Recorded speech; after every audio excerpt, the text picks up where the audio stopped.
So Pooja Hegde வந்து அவர் புத்தர் மாதிரி மாறிட்டு வராங்கன்னு சூர்யா சார் ஒரு மெட்டஃபர் சொல்கிறப்போ அவங்க 2 பேரும் காதல் பண்ணக்கூடிய ஒரு ஷார்ட்ஸ் எல்லாத்துலேயுமே புத்தருடைய ஸ்டாச்சு இருக்குது. அது அங்கங்கே ரெஜிஸ்டர் பண்ணிகிட்டே வந்திருக்கிறாரு கார்த்திக் சுப்புராஜ் அவர்கள். பட் இந்த பக்கம் பார்த்தா சூர்யா வயலன்ஸாக இருக்கிறப்போ இவங்க 2 பேருக்குள்ளே எப்படி அந்த காதல் இருக்க போகுது அப்படின்றதான் கொஸ்டின் மார்க். ஸோ இந்த இடத்துல கார்த்திக் சுப்புராஜ் நிறைய இன்டர்வியூ ப்ரொமோஷன்ஸில் வந்து சொல்லிட்டு இருந்தார், ஏன் என்கிட்ட வந்து ஒரு கேங்ஸ்டர் படம் எதிர்பார்க்குறீங்க, ரெட்ரோ படம் ஒரு லவ் படமாக தான் இருக்கும் அப்படின்றத சொன்னார். பட் இங்கே நடக்கக்கூடிய ரத்தம் தெறிக்க தெறிக்க வரக்கூடிய ஷார்ட்ஸ்லாம் பார்க்குறப்போ இது வந்து பயங்கர கேங்ஸ்டர் படமா இல்லை அதுக்குள்ளே லவ் இருக்குமா, நம்மளை சர்ப்ரைஸ் பண்ணுமா அப்படின்றது வந்து தெரியல.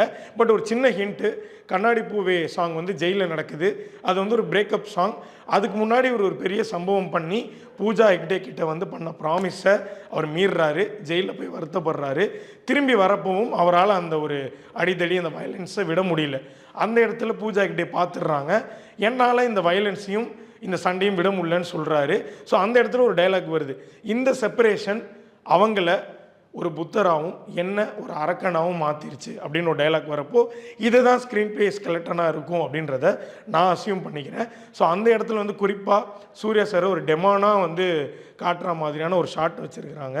அவருக்கு பின்னாடி ஒரு கொம்பு இருக்கிற மாதிரி, ஒரு டெமானோட இமேஜ் இருக்கிற மாதிரி.